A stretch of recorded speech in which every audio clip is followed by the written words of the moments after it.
Guys, welcome back. So today I'm going to show you how to copy projects from one team to another team on Canva. So I get started. We're going to open our Canva. Once you open your Canva, okay, now so you want to copy any project. What you need to do is go to the project. Just go to this. For example, this is a project. Now just click on these three dots.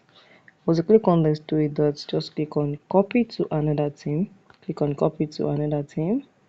Then just choose the team you want to copy to. For example, now I'm going to click on this. Just click on copy.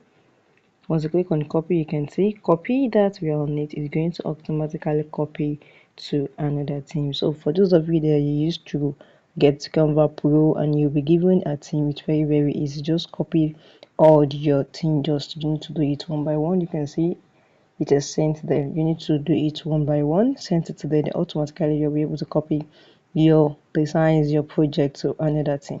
So guys, if you found this video helpful, smash the like button, drop a comment and subscribe.